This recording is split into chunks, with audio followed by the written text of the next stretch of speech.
Olá, você é aluno da primeira série do ensino médio. Eu sou o professor Fernando e eu estou aqui para mais uma aula de história. Nós vamos falar hoje sobre a Antiguidade Oriental e especificamente nessa aula você verá os seguintes assuntos: Crescente Fértil e Mesopotâmia. É muito importante você saber que essa aula sobre a Antiguidade Oriental, ela está dividida em duas partes, ok? Na primeira parte, nós vamos estudar sobre o Crescente Fértil e a Mesopotâmia. Já na segunda parte, nós vamos ver alguns povos que acabaram interagindo com esses povos, essa região ali da Mesopotâmia que nós vamos estudar hoje, ok? Vem comigo, começa essa aula aqui, você pode pegar a sua apostila, pode pegar o seu caderno aí e não esquece aquela caneta marca-texto lá, porque nós vamos utilizar bastante, ok? Está preparado aí? Se você estiver também deitado na cama, eu vou dizer para você levantar, porque eu não quero que te dê sono nessa aula, ok? Vamos lá? Crescente fértil. O que vem na sua cabeça quando eu falo a palavra fértil? Vem de fertilidade. Recebe esse nome porque essa região do Crescente Fértil, a gente está falando aqui em Antiguidade Oriental sobre o início das primeiras grandes civilizações, o início das primeiras grandes cidades. E a gente tem que voltar assim, uns 3.000 anos antes de Cristo, para você poder entender certinho. E há 3.000 anos antes de Cristo, a principal base da vida das pessoas era a agricultura e o comércio. E então vamos pensar quais são as coisas, os elementos que nós precisamos para ter uma boa prática da agricultura. Você deve ter pensado aí, nós precisamos de sementes, de grãos. Ok, tudo bem, mas para que esses grãos venham a florescer e deem colheitas boas, o que nós precisamos? De uma terra fértil, e para ter essa terra fértil, nós precisamos que essa terra tenha umidade. Então, é aí que entra a parte do crescente fértil. O crescente fértil ele começa na região aqui do Egito e vem até a região da Mesopotâmia, onde hoje é o atual Iraque, Palestina, essas regiões que a gente sempre ouve falar do Oriente Médio.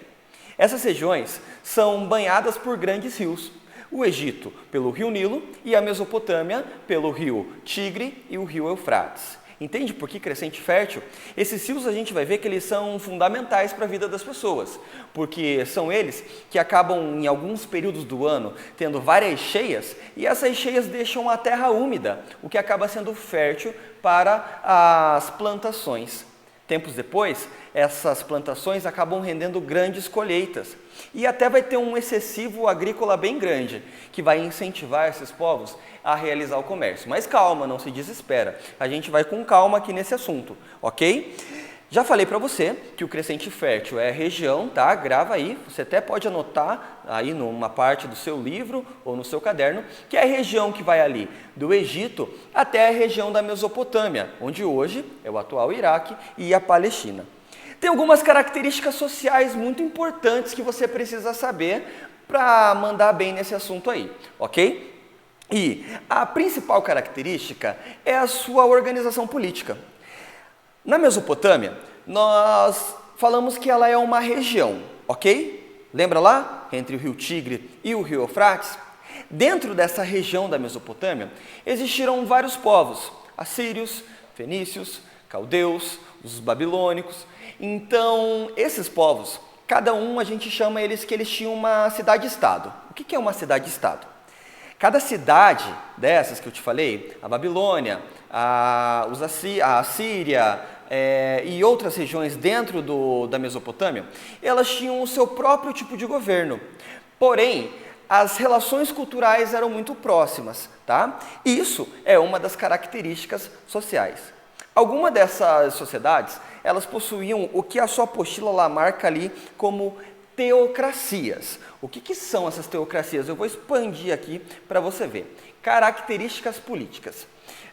Os povos que viveram na região do Crescente Fértil tinham uma relação com a política a partir de valores religiosos. Por isso, a interpretação sobre o exército do poder social se dava por meio de teocracias. Vem aqui comigo para você entender bem isso. Os líderes dessas cidades-estados, eles eram chamados de patezis. O que é isso, esses patezis? Eles detinham o poder político, tá? O poder militar também, mas também o poder religioso. A crença da época é que esses reis eles foram escolhidos por divindades, por deuses, para governar outras pessoas. Então pensa comigo, se o rei, se o patesi, o rei, ele é alguém escolhido por Deus, se ele dá uma ordem, ou seja, desobedecer essa ordem, é a mesma coisa que desobedecer a ordem dos deuses. Como nessa época a gente está falando sobre agricultura, sobre fertilidade, muitos dos deuses desse período estão ligados a isso, tá? Muitos desses deuses estão ligados à questão da fertilidade. Por quê? É necessário chuva. Por quê? É necessário fertilidade para a colheita. Porque a taxa de mortalidade infantil era grande. Então, ser fértil é extremamente necessário nessa época. Então as pessoas clamavam aos seus deuses para que as suas vidas fossem férteis. E é aí que entra a ideia do patesi. Por ele ser escolhido pelos deuses, todas as ordens deles eram vistas pelas sociedades como ordens vindas diretas dos deuses. Eu acho que isso ficou bem claro para você, né? Eu posso seguir aqui. Você notou que a todo momento eu estou falando a palavra deuses, né? Entendeu? Grava bem. Por que eu estou falando deuses? Porque a religião dessas sociedades, elas são politeístas. Você se lembra o que é uma religião politeísta? Calma, se você não lembra, eu facilito para você. Politeístas é uma palavra de origem grega.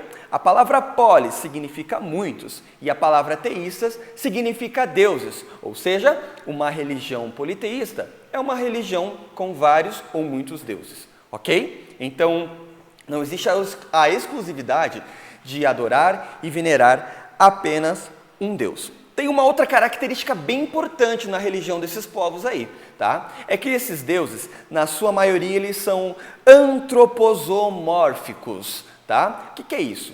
Parte deles é humana, parte é animal, em uma forma só. Então, antro de homem, zoo de animal e mórficos de forma. Veja como saber um pouquinho de grego ajuda bastante a gente em história, ok? Porém, a gente vai ter nesse mesmo período, e eu vou abordar isso bastante lá na aula 2, uma religião monoteísta, que a gente vai ter com os hebreus, que vai surgir uma crença que vai romper com a ideia politeísta, que é o monoteísmo, quando a gente passa a ter a ideia de conceber apenas um Deus único, ok? Tá aí comigo ainda? Ok, beleza. Agora a gente vai falar um pouquinho sobre a Mesopotâmia. E para você jamais esquecer sobre o que é Mesopotâmia, lembra que lá no começo da aula eu falei que essa palavra Mesopotâmia é na verdade uma região que ficava entre dois rios. Pois bem, para agora e presta atenção aqui no que eu vou te falar. Mesopotâmia também é uma palavra de origem grega e significa terra entre rios. Por que terra entre rios? Porque justamente é aquilo que você deve estar pensando nesse momento.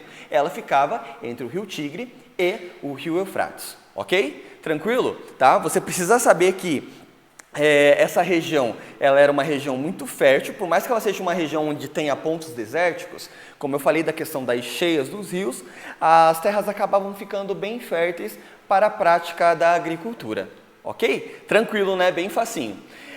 Vamos para outro ponto aqui. Lembra que eu falei que existiam vários povos, várias cidades dentro da Mesopotâmia? E a gente vai dar destaque para um aqui que é bem importante, que é a Babilônia. A Babilônia ela é dividida em dois reinados, o primeiro e o segundo reinado. Mas tem algo que eu preciso que você saiba toda vez, ou que você lembre toda vez quando eu falar sobre a Babilônia. É na Babilônia que a gente tem um rei chamado Hammurabi, ou Hammurabi. Esse rei, ele, para organizar melhor a sociedade, lembra que eu falei que a gente está estudando aí o início das cidades, das civilizações? Esse rei, ele decidiu fazer um código de leis. É conhecido como Lei de Talião. Difícil você lembrar a Lei de Talião? Tem uma frase bem simples para você lembrar disso. Quando eu falar em código de Hammurabi, faz uma relação aí no seu livro, no seu caderno. Escreve assim, código de Hammurabi, puxa uma setinha embaixo, coloca assim, Lei de Talião, e para não esquecer, abre um parênteses e coloca assim, olho por olho e dente por dente. É o jeito que essa lei ficou conhecida. Provavelmente você já ouviu olho por olho, dente por dente como um ditado popular, mas não é apenas um ditado popular. Olho por olho e dente por dente significa a expressão máxima do Código de Hammurabi. Como assim, professor? Eu vou te explicar. Quando uma pessoa ela cometia um crime, a pena que essa pessoa recebia por ter cometido aquele crime era muito semelhante à ação que ela teve. Ou seja, se, por exemplo, eu não, né? Deus me livre de fazer isso. Mas se, por exemplo, uma pessoa, ela pega e comete assassinato contra outra pessoa. Quando essa pessoa for pega e julgada, provavelmente a sua pena será ser morta também, ok? Se eu contraio, por exemplo, dívidas e eu não pago essas dívidas, algum bem meu é retirado. Também é muito importante que muitas pessoas tornavam-se escravas por conta disso, tá? E aí eu entro na parte da questão da sociedade na Mesopotâmia. Você precisa lembrar que a sociedade da Mesopotâmia ela está dividida da seguinte forma. Imagina aí uma pirâmide, ok? No topo da pirâmide nós temos o Patesi, que é um rei, tá? Então lembra lá que ele tem o poder político, militar e religioso. Abaixo dele nós vamos ter sacerdotes, ou seja, o rei também não tem a possibilidade de administrar toda essa questão religiosa. Então ele tinha um grupo de sacerdotes muito grande. E também, nesse mesmo grupo, tinha os nobres, tá? Que estavam ali junto com o rei, que eram o quê? Funcionários públicos, aristocratas, né? Pessoas e governantes também, que apoiavam o rei nas suas decisões. Abaixo a gente vai ter os militares. Lembra que eu falei que existem vários povos? Esses povos entram em conflito constantemente durante esse período da história. Então, cada cidade tem a necessidade de ter um exército forte. Por isso, os militares eles têm uma função importante ali na sociedade. Abaixo, nós temos os trabalhadores livres, alguns camponeses e artesãos. E no final dessa pirâmide, nós temos os escravizados, que muitas vezes eram escravizados de guerra, porque lembra que eles estavam em constante conflito? Ou seja, quando um povo vencia outro povo, aquele povo que foi derrotado tornava-se escravo do povo que venceu a batalha. Então a gente tinha esses escravos por conta da guerra, ok? E dentro disso aí também, nós temos aqueles escravos por dívida ou por qualquer outro motivo que ocorria naquela época. Para a gente entender aqui, e para eu finalizar para você essa parte sobre a explicação sobre a Mesopotâmia, você precisa aguardar, tá? Que Mesopotâmia é uma região, dentro dessa região nós temos vários povos que vivem basicamente da agricultura e do comércio. Eu preciso muito destacar para você um outro povo que viveu nessa região, que são os sumérios. Os sumérios, eles desenvolveram a escrita, tá? A escrita que a gente chama de escrita cuneiforme. Naquela época ainda não se utilizava papel. A gente vai encontrar algo próximo ao papel no Egito, quando a gente for estudar lá, quando eles desenvolveram o papiro, lembra?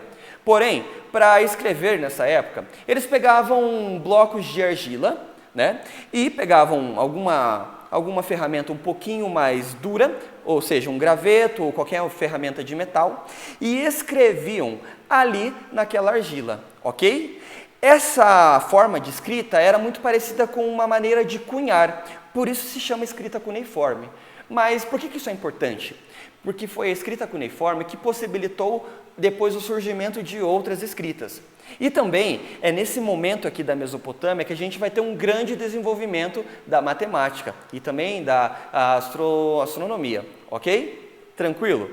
Então viu que a gente está falando sobre o desenvolvimento das cidades, desenvolvimento da escrita, né? Vários aspectos importantes que a gente tem aqui a respeito da Mesopotâmia. Ok? Eu espero que você tenha entendido tudo até agora. E na aula de hoje eu também preciso passar, para você fixar essas atividades, esse conteúdo que eu te passei, eu preciso te passar uma atividade, ok? Você pode pegar aí no seu livro, na página, deixe-me ver, só um instante, na página 632, e você pode resolver a seção ali praticando, você pode resolver a atividade número 1, número 2 e número 3, ok?